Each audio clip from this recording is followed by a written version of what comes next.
बच्चों, आप सभी का हमारे YouTube चैनल आइडियल देव क्लासेस में स्वागत है। बच्चों, आज हम आपके लिए डेट अभ्यास पुस्तिका के अंतर्गत विषय गणित लेके आए हैं, जो कक्षा 8वीं के लिए का और किस सत्र के लिए, सत्र 2022-23। बच्चों, आपको जो एडगेट अभ्यास पुस्तिका मिली है ना, इसी एडगेट अभ्यास पुस्तिका से जो वार्षिक परीक्षा आपकी 2022-23 की होने वाली है, इसमें प्रश्न इसी से पूछे जाएंगे। चलिए, ये पुस्तक किसके द्वारा बनाई गई है? मध्य प्रदेश राज्य शिक्षा केंद्र भोपाल द्वारा। और किस सत्र के लिए? सत्र 2022-23। तो इसमें आज हम क्या देखेंगे? अध्याय 5 आंकड़ों का प्रबंधन। अध्याय 5 में क्या है? आंकड़ों का प्रबंधन, जिसका प्रश्न नंबर 1 है, जब एक पासे को फेंका जाता है तो निम्नलिखित प्रत्येक घटना से प्राप्त होने वाले परिणाम को लिखिए। देखिए, इस प्रश्न की समझ के लिए आप गणित कक्षा 8वीं पृष्ठ क्रमांक 88, 89 और 90, 91 में देख सकते हैं। देखिए, इसका अ नंबर का प्रश्न क्या कहा है? 4 से बड़ी एक संख्या हो। क्या कह रहा है इसमें? तो प्रश्न क्या है? जब पासे को फेंका जाता है तो निम्नलिखित प्रत्येक घटना से प्राप्त होने वाले परिणाम को लिखिए। उसका अ नंबर दिया 4 से बड़ी संख्या। तो आपको ये मालूम होना चाहिए कि पासे में कितने अंक होते हैं? 6 अंक होते हैं। 1, 2, 3, 4, 5 और 6। पासे में कुल परिणाम कितने होते हैं? 6 परिणाम होते हैं। अब क्या कह रहा है? 4 से बड़ी एक संख्या। 4 से बड़ी संख्या एक क्या है यहाँ पे? 5। तो आप इसको क्या लिख सकते हो? एक अनुकूल परिणाम क्या हो सकता है? 5। तो ये हमको लिखने कहा था यहाँ पे उसने, तो हमने 2 संख्या लिख दी। 4 से बड़ी एक संख्या के परिणाम कहा तो हमने 4 से बड़ी 5 और 6 2 लिखे, आपको यहाँ बता दिए। इस प्रकार से आपका क्या हो गया? 4 से बड़ी एक संख्या हो तो क्या होगी? 5 और 6। नेक्स्ट अगला प्रश्न देखिए इसी का, ब नंबर। 4 से बड़ी संख्या नहीं हो तो देखिए कुल परिणाम कितने हैं अपने? 1, 2, 3, 4, 5, 6 परिणाम है। इसमें क्या कह रहा है? 4 से बड़ी संख्या नहीं। तो 4 से बड़ी संख्या कौन सी नहीं है? 1, 2, 3। तो 4 से बड़ी संख्या नहीं के परिणाम क्या हो गए? 1, 2, 3। इस प्रकार से प्रश्न 1 का अ और ब यहाँ कंप्लीट होता है। नेक्स्ट अगला प्रश्न देखते हैं, प्रश्न नंबर 2। प्रश्न नंबर 2 में क्या कहा है? एक थैले में 10 कंचे हैं, जिनमें 4 सफ़ेद, 3 लाल, 2 नीले और 1 हरा है। थैले में से बिना देखे कंचे निकाले जाते हैं तो निम्नलिखित की प्रायिकता क्या होगी? देखिए, यहाँ पे थैले में कुल कितने कंचे हैं? 10 कंचे हैं, यानी कि कुल परिणाम कितने हो गए? 10। अब क्या कह रहा है प्रश्न में? लाल कंचे प्राप्त करना। अब लाल कंचे प्राप्त करेंगे तो लाल कंचे कितने हैं? 3। तो लाल कंचे प्राप्त करने की प्रायिकता क्या हो जाएगी? तो अनुकूल परिणाम भागित कुल परिणाम है, 3/10। इसी प्रकार सफ़ेद कंचा ना प्राप्त करना, तो सफ़ेद कंचे ना प्राप्त, टोटल कंचे कितने हैं हमारे पास? 10 कंचे हैं, जिसमें 4 कंचे क्या है? सफ़ेद हैं। ये 4 कंचे सफ़ेद हैं, तो हमने 10 में से 4 को घटा दिए, कितना बचा? 6। जो सफ़ेद कंचे ना प्राप्त करने वाले कंचे हैं, 6 कंचे कौन कौन से बच गए? जो शेष बच गए। तो प्रायिकता क्या हो जाएगी? अनुकूल परिणाम भागित कुल परिणाम। तो अनुकूल परिणाम कितना हो गया? 6 और कुल परिणाम कितना हो गया? 10। इस प्रकार से इसकी प्रायिकता क्या हो जाएगी? 6/10। नेक्स्ट अगला प्रश्न देखते हैं। प्रश्न नंबर 3 का है, निम्न दंड आलेख में अलग अलग शैक्षिक वर्षों में कक्षा 8वीं के विद्यार्थियों की संख्या दर्शाई गई है। दंड आलेख को देखकर निम्नांकित प्रश्नों के उत्तर दीजिए। इस दंड आलेख को देखना है, इसके आधार पर जो नीचे प्रश्न दिए हैं, इन प्रश्नों के हमको उत्तर देना है। जैसे ये दंड आलेख में देख सकते हैं, यहाँ शैक्षिक वर्ष है 2003, 2004, 2004, 2005, 2005, 2006, 2006, 7 और 7, 8। और इधर क्या दिया है? कक्षा 8वीं के विद्यार्थियों की संख्या 50, 100, 150, 200, 250, 300, 350। इस प्रकार से आपके पास दंड आलेख बना हुआ है। अब इसका पहला प्रश्न है, इस दंड आलेख द्वारा क्या सूचना दी गई है? तो इस दंड आलेख द्वारा हमें क्या सूचना दी गई है? तो आपको इसका उत्तर बताना पड़ेगा कि इस दंड आलेख द्वारा हमें क्या सूचना दी गई। तो देखिए, इस दंड आलेख द्वारा हमें क्या सूचना दी गई है?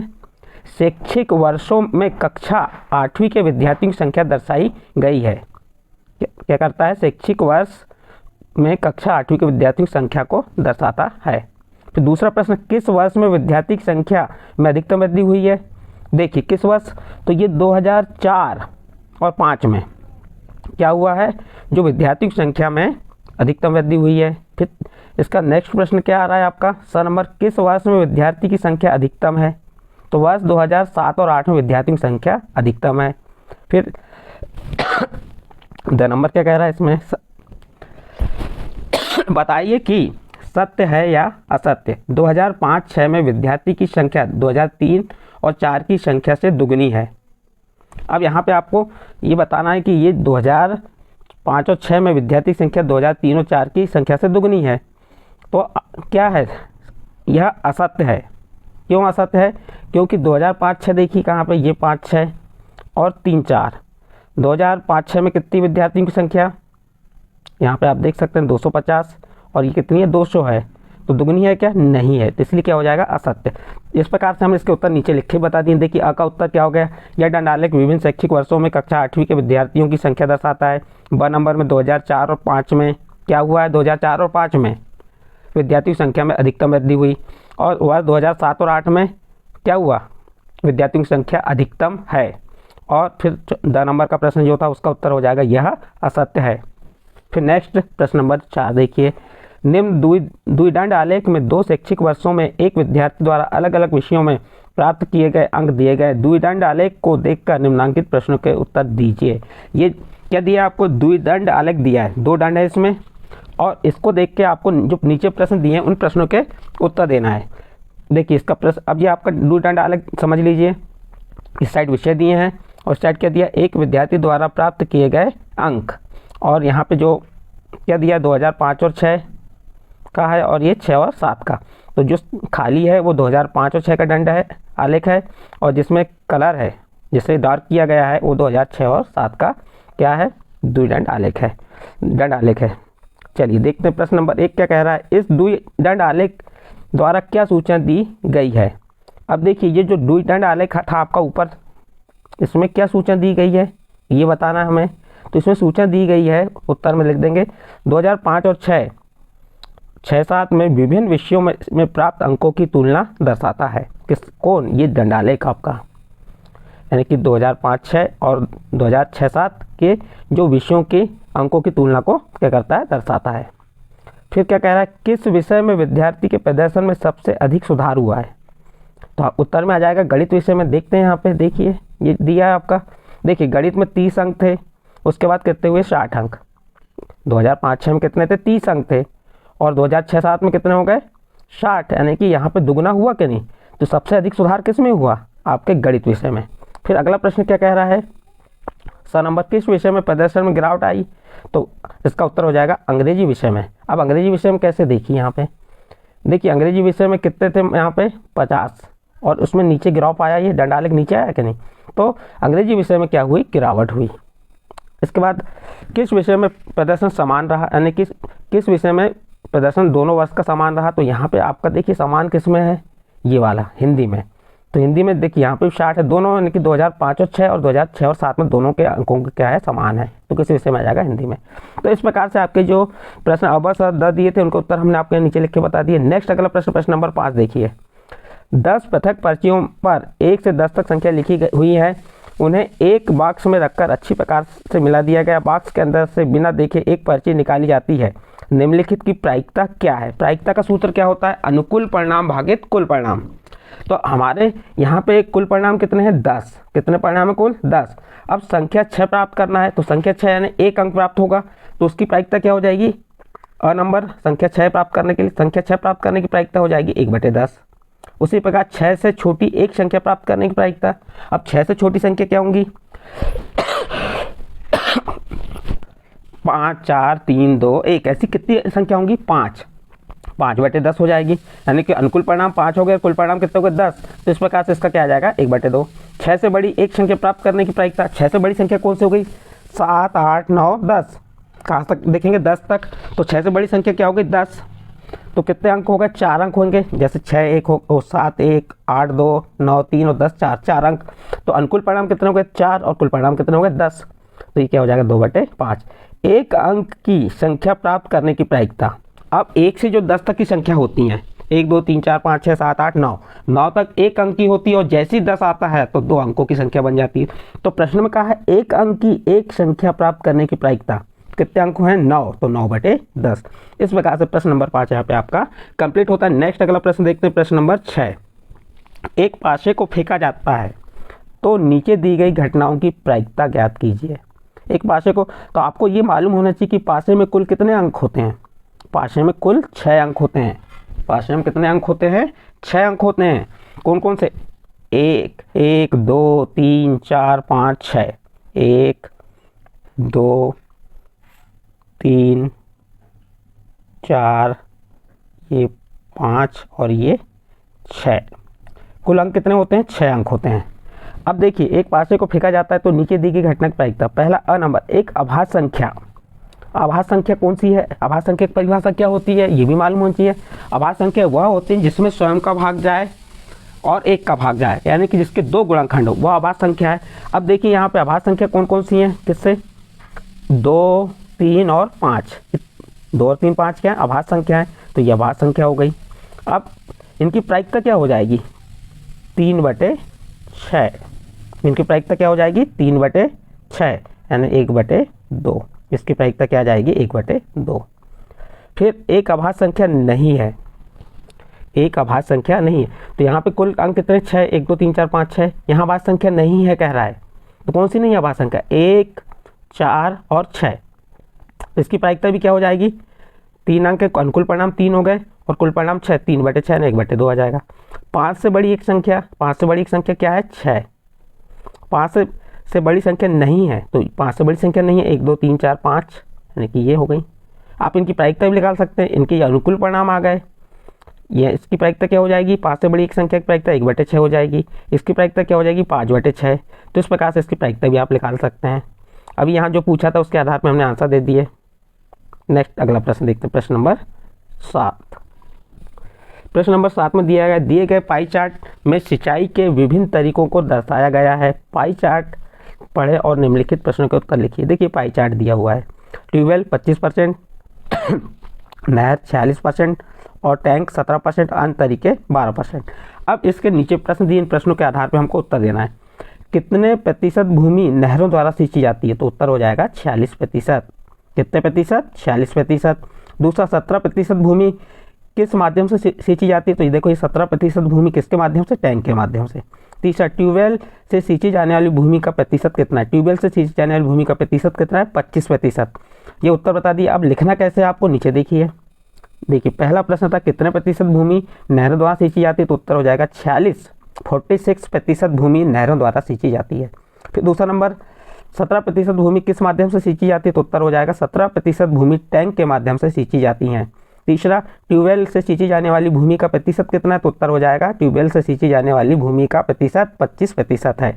इस प्रकार से आपका प्रश्न नंबर 7 कंप्लीट। अगला प्रश्न देखते हैं, प्रश्न नंबर 8। देखिए प्रश्न नंबर 8 में क्या दिया है, दिए गए आंकड़े किसी राज्य के वार्षिक उत्पादन को दर्शाते हैं। इन आंकड़ों को पाई चार्ट पर प्रदर्शित कीजिए। अब देखिए जो आंकड़े दिए, जैसे उत्पादन किसका, गेहूं, शक्कर और चावल का। वार्षिक उत्पादन टन में है, 2750 टन, 2500 टन और 1500 टन, ये दिया हुआ है। अब इसका हमको क्या बनाना है, पाई चार्ट। पाई चार्ट बनाने के लिए हमको क्या निकालना पड़ेगा, कोण निकालने के लिए सबसे पहले इसको हमको हल करना पड़ेगा। देखिए सब कैसे हल करते हैं हम। इस प्रकार से आप सारणी बना लेंगे, वस्तु लिख देंगे, वार्षिक उत्पादन लिख देंगे, संपूर्ण भाग और केंद्रीय कोण। सबसे पहले आप क्या करेंगे, गेहूं, शक्कर और चावल ये जो है इनको आप जोड़ देंगे तो कितना आ जाएगा, 6750 टन। किसका टोटल हो गया, शक्कर, गेहूं और चावल। अब सबसे पहले गेहूं का निकालेंगे, वार्षिक उत्पादन कितना होता है गेहूं का, 2750। अब संपूर्ण भाग निकालना, तो क्या करेंगे, 2750 में 6750 का भाग देंगे। जब इसको हम काट पीट करेंगे तो कितना आ जाएगा, 11/27। अब इसका केंद्रीय कोण कैसे निकलेगा, जो आपका संपूर्ण भाग निकला 11/27 गुणित 360 भागित 1। अब 27 से 360 को क्रॉस कर देंगे हम। जब इसे हम भाग देंगे तो भाग देने पर हमारे पास कितना आएगा, 147। इसी प्रकार किसका निकालेंगे, शक्कर का। शक्कर का कितना आ जाएगा, 133%। और फिर चावल का निकाले तो चावल का कितना आ जाएगा, 80%। यहाँ पे हम 80 लिखना भूल गए, तो यहाँ कितना आ जाएगा, 80%। ठीक है। अब आपको क्या करना है, एक वृत्त बना देना है और एक क्या आप त्रिज्या ले लीजिए। ये त्रिज्या ले लिए किससे, वृत्त के केंद्र बिंदु से। और यहाँ पे आप चांदे की सहायता से कितने अंश का कोण बनाएंगे, 147 अंश का। फिर यहाँ पे रखेंगे तो फिर कितने अंश का बनेगा, 133 अंश का और फिर 80 अंश का। तो इस प्रकार से इस प्रश्न में जो आपको कहा था पाई चार्ट, तो हमने ये पाई चार्ट आपको बना के बताए और कैसे बनाना है इसकी विधि बताए। चलिए नेक्स्ट अगला प्रश्न, प्रश्न नंबर 9। 672 विद्यार्थियों के स्कूल आने जाने के विभिन्न साधनों को पाई चार्ट में दर्शाया गया है। चार्ट देखें और निम्नलिखित प्रश्न को उत्तर दीजिए। देखिए यहाँ पे क्या दिया है, 672 कुल विद्यार्थी कितने हैं, 672। और ये पाई चार्ट दिया है, जैसे पैदल 80 अंश और बस से 120 अंश, कार से 70 अंश और साइकिल से 90 अंश। अब यहाँ पे आपको प्रश्न दिया है, क्या दिया हुआ है, कितने विद्यार्थी साइकिल से स्कूल जाते हैं और दूसरा है कितने विद्यार्थी बस से स्कूल जाते हैं। चलो हम पहले प्रश्न को हल किए, तो हम क्या करेंगे, साइकिल में कितना अंश है 90, तो 90 भागी 360, 90 में 360 का भाग दे देंगे। जब हमने 90 में 360 का भाग दे कितना है 1/4 गुणित 672, क्योंकि कुल विद्यार्थी हमारे यहाँ दिए हुए हैं, देखिए यहाँ 672 और उसका 672 में हम क्या कर देंगे, गुणा कर देंगे। अब 4 का भाग दी, 4 एकम 4, बच गया कितना यहाँ पे 2, 4 × 24, बच गया 3, 4 × 8 = 32, कितना आ गया 168 अंश, कितना आ गया ये 168 अंश आ गया। ओ सॉरी 168 विद्यार्थी, कितने आ जाएगा यहाँ पे 168 विद्यार्थी आ जाएंगे। कितने विद्यार्थी आ जाएंगे 168। नेक्स्ट अगला, अतः 168 विद्यार्थी साइकिल से स्कूल जाते हैं। इसका सेकंड नंबर 120 अंश, किसमें कितने विद्यार्थी बस है, तो बस जो 120 अंश का कोड बन रहा है, तो 120 में किसका भाग देंगे 360 का। जब भाग दी 0 से 0 क्रॉस, 12 × 12 32 36, 1/3 आया, और 1/3 में किसका गुणा करेंगे 672। 672 क्या है कुल विद्यार्थी, और 3 का भाग 672 देंगे, कितना आएगा 224। तो ये 224 क्या है, कितने विद्यार्थी बस से स्कूल जाते हैं, तो उत्तर हो जाएगा अतः 224 विद्यार्थी बस से स्कूल जाते हैं। इस प्रकार से आपका प्रश्न नंबर 9 कंप्लीट हुआ। इसके बाद प्रश्न नंबर 10 देखिए क्या दिया है इसमें, दिए गए आंकड़े व्यक्तियों के एक समूह द्वारा पसंद किए जाने वाले रंगों को दर्शाते हैं।